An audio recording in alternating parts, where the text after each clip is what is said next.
ശാന്തമായ ഉറക്കം ലഭിക്കുന്നതിന് ലളിതമായ ടിപ്സുകൾ വരുമല്ലോ. ഏറ്റവും മെയിനായിട്ട് നമ്മൾ എന്ത് കാരണം കൊണ്ടാണ് ഉറക്കം ലഭിക്കാത്തത് എന്നുള്ളത് ഒരു ഡോക്ടറിനെ കൺസൾട്ട് ചെയ്ത് തന്നെ മനസ്സിലാക്കേണ്ടത് തന്നെയാണ്.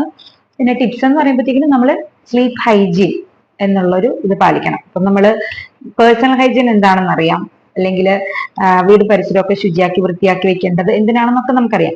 പക്ഷെ ഈ സ്ലീപ്പ് ഹൈജീൻ എന്താണെന്നുള്ളത് ഒരു സംശയം തന്നെയാണ് അല്ലെ.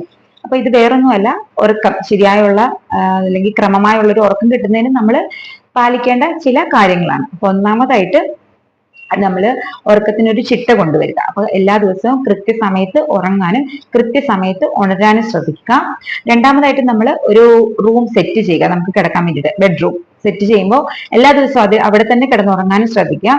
അപ്പൊ ആ ഒരു റൂം അവിടെ നമുക്ക് വേറൊന്നും ആവശ്യമില്ല. നമുക്ക് ഉറങ്ങാൻ വേണ്ടിയിട്ട് എന്തൊക്കെയാണോ, ഒരു കട്ടില് അല്ലെങ്കിൽ മെത്ത, ബെഡ്ഷീറ്റ്, ഇതൊക്കെ മാത്രം മതി. ആ റൂമിൽ വേറെ ക്ലോക്കോ അല്ലെങ്കിൽ ടിവിയോ ബുക്സോ ഇതിന്റെ ഒന്നും ആവശ്യമില്ല.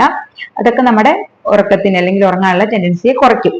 അപ്പോൾ ഇതൊക്കെ മാത്രം സെറ്റ് ചെയ്യുക. പിന്നെ ആ ഒരു റൂമിൽ എപ്പോഴും ഒരു ചെറിയ ലൈറ്റ് മതി, അമിതമായിട്ടുള്ള വെളിച്ചം വേണ്ട. പിന്നെ വായു സഞ്ചാരം നല്ല രീതിയിൽ ഉണ്ടായിരിക്കണം. അതുപോലെ തന്നെ ഒരു തണുത്ത അന്തരീക്ഷം ആ മുറിയിൽ എപ്പോഴും ആയിരിക്കാൻ വേണ്ടിയിട്ട് ശ്രദ്ധിക്കുക. അപ്പൊ എല്ലാ ദിവസവും ഈ മുറിയിൽ തന്നെ ഉറങ്ങാൻ വേണ്ടിയിട്ട് ശ്രദ്ധിക്കുക. പിന്നെ നമ്മൾ ഉറങ്ങുന്നതിന് ഏകദേശം 1 മണിക്കൂർ മുമ്പെങ്കിലും നമ്മുടെ മൊബൈൽ ഫോണിന്റെ ഉപയോഗം അല്ലെങ്കിൽ ടിവിയുടെ ഉപയോഗം, കമ്പ്യൂട്ടർ പോലെയുള്ള ഉപകരണങ്ങളുടെ ഉപയോഗം നിർത്തലാക്കുക.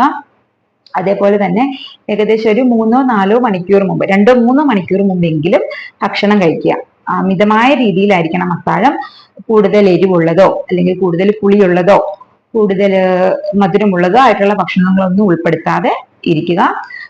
ലഘുമായിട്ടുള്ള ഭക്ഷണം കഴിക്കാനും ശ്രദ്ധിക്കുക. അതുകൊണ്ട് തന്നെ ഈ ഒരു ദഹനം പ്രോപ്പറായിട്ട് നടക്കാൻ നമ്മളെ സഹായിക്കും. വെള്ളം കുടിക്കുന്നതും ഈ ഒരു സമയം കഴിഞ്ഞിട്ടുണ്ടെങ്കിൽ കുറയ്ക്കുക. അപ്പൊ ഇടയ്ക്കിടയ്ക്ക് മൂത്രശങ്ക വരുന്നത് നമുക്ക് ഒഴിവാക്കാൻ കഴിയും. പിന്നെ ശ്രദ്ധിക്കേണ്ട കാര്യങ്ങൾ എന്താണെന്ന് ചോദിച്ചിട്ടുണ്ടെങ്കിൽ, നമ്മൾ കിടക്കാൻ പോകുന്നതിന് ഏകദേശം ഒരു അരമണിക്കൂർ മുമ്പ് നല്ല രീതിയിൽ ഒന്ന് മേല് കുളിക്കുന്നത്, ചെറിയ ചൂടുള്ള വെള്ളത്തിൽ മേല് കുളിക്കുന്നതോ അല്ലെങ്കിൽ കയ്യും കാലും മുഖമൊക്കെ ഒന്ന് നന്നായിട്ട് കഴുകുന്നതോ പെട്ടെന്ന് ഉറക്കം വരാൻ സഹായിക്കാറുണ്ട്. അതുപോലെ തന്നെ ചെറിയ ചൂടുള്ള പാല് കുടിക്കുന്നത് ഉറക്കം വരാൻ ഹെൽപ്പ് ചെയ്യാറുണ്ട്. പിന്നെ ഉറങ്ങാൻ പോകുന്നതിന് മുൻപ് മെഡിറ്റേഷൻ പോലെ അല്ലെങ്കിൽ ബ്രീത്തിങ് എക്സസൈസ് ഒക്കെ ചെയ്യുന്നത് പെട്ടെന്ന് ഉറക്കം ലഭിക്കാൻ വേണ്ടിയിട്ട് സഹായിക്കാറുണ്ട്. അപ്പം എവിടെയെങ്കിലും സ്വസ്ഥമായിട്ട് ഇരിക്കുക, നല്ലൊരു ഡീപ്പ് ബ്രെത്ത് എടുക്കുക.